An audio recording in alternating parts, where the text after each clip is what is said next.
याद रखो, जब आप अपने ध्यान को, अपने मन को, अपने विचारों को और विश्वास की आत्मा को जब आप व्यर्थ चीजों की ओर लगाओगे, जब आप संसार की ओर लगाओगे, दुष्ट आत्माओं की ओर लगाओगे, बीमारियों की ओर अपना पूरा ध्यान लगा दोगे, तो आपकी जिंदगी में विश्वास का आत्मा, जो वचन का आत्मा है, वो काम नहीं करता। आपके अंदर फिर दुष्ट आत्माएं काम करती हैं, आपके अंदर भी हरकतें अंधकार की शक्तियों की होती हैं, क्योंकि वो इस काम में सफल हो गई कि उन्होंने आपके ध्यान को अपनी ओर क्या कर लिया, क्या कर लिया। बातों को समझ रहे हैं कितने लोग बातों को समझ रहे हैं कि नहीं? आप ध्यान से सुनो, अगर आपके पास पैसे नहीं और आप हमेशा पैसे कहां से आएंगे, कैसे होगा, अगर उस पर ही ध्यान हमेशा आप बना के रखेंगे तो शैतान का बल दिखाई देगा। पर यदि संपन्नता देने वाले प्रभु की ओर अगर अपना हम ध्यान किए रहें, वहीं से हमको आइडिया मिलना है, वहीं से हमको प्लान मिलना है, वहीं से हमारे लिए रास्ता खुलना है।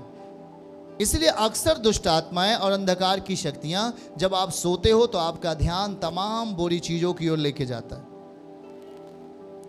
क्यों लेके जाता है, कभी सोचा आपने?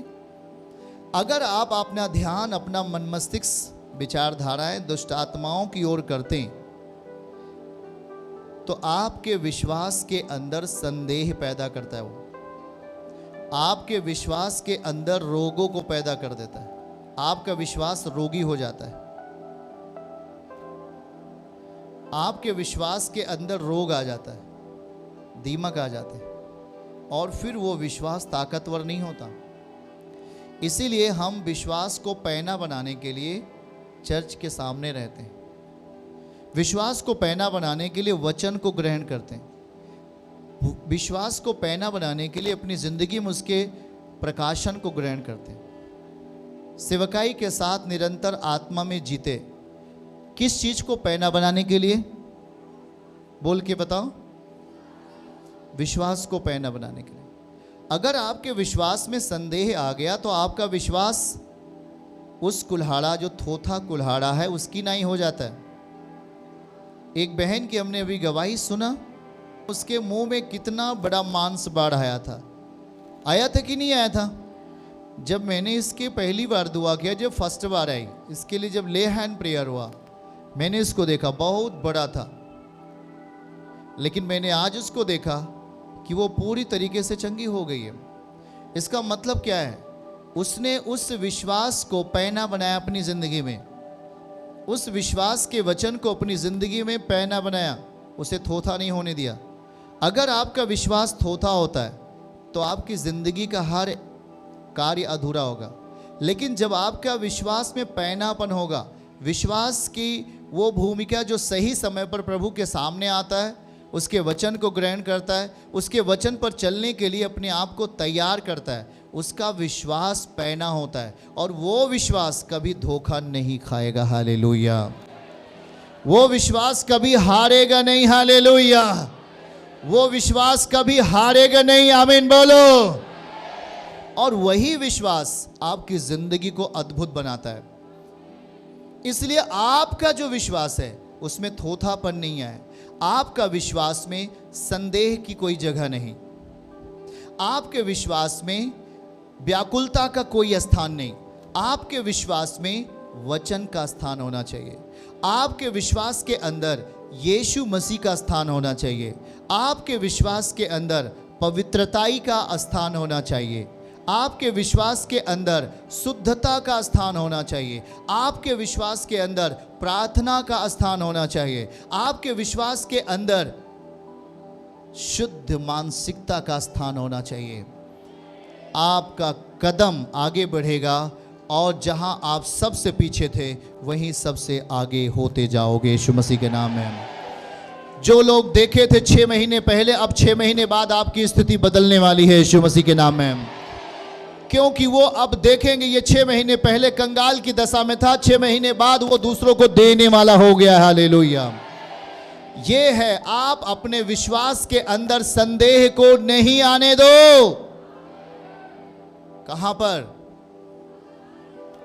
विश्वास के विश्वास के अंदर संदेह को नहीं आने दो।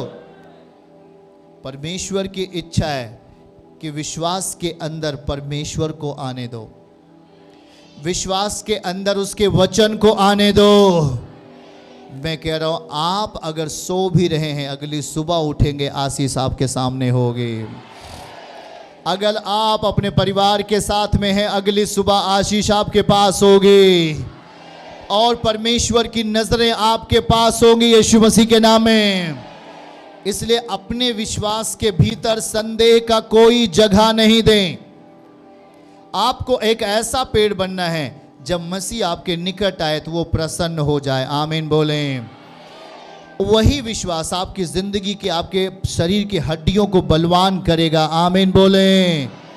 क्या आप बातों को समझ रहे कि नहीं? वो इसकी इच्छा है कि आप ताकतवर बनो, उसकी इच्छा है कि आप फलवंत बनो। आमीन। पर संदेह को कोई जगह मत दो, संदेह नहीं दो अपने अंदर, शंका मत करो ये होगा कि नहीं होगा। आश्रम जाता हूं, चर्च जाता हूं, होगा कि नहीं होगा। इसीलिए यीशु मसीह आपके सामने चमत्कार करता है, रोगियों को चंगा करता है, दुष्ट आत्माओं को निकालता है। ये क्या है? ये उसका प्रगटीकरण है। आमीन। ये यीशु मसीह दिखाता है कि मैं तेरे बीच में हूं, ये उसकी पहचान है। आमीन। जब यीशु मसीह अपनी पहचान दिखाता है, रोगियों को चंगा करके, बीमारों को चंगा करके, दुष्ट आत्माओं को निकाल करके, तो आपके अंदर कौन सी पहचान है? आपको भी तो अपने अंदर रखना होगा उसकी पहचान। आप कह सको विश्वास से, मेरे प्रभु, मेरे विश्वास में केवल तू है, मेरे विश्वास में तेरा वचन है। बगल वाले का हाथ हिला के बोलो, आपके विश्वास में कौन है करके सवाल पूछो। कौन है आपके विश्वास में? संदेह तो नहीं है? जीवन है क्या आपके अंदर? आपके विश्वास में उसका वचन है क्या? अगर आपके विश्वास में परमेश्वर का वचन है तो आप में यीशु मसीह आएगा और आपके अधूरे कामों को पूरा करेगा। आमीन बोलें। चर्च की सभी प्रार्थनाओं को और परमेश्वर के दास के द्वारा टीचिंग सुनने के लिए और अपडेट्स को जानने के लिए हमारे इस चैनल को सब्सक्राइब करें और साथ में बेल आइकन को दबाएं, ताकि जब भी लाइव प्रार्थना हो तो सबसे पहले आप देख सकें।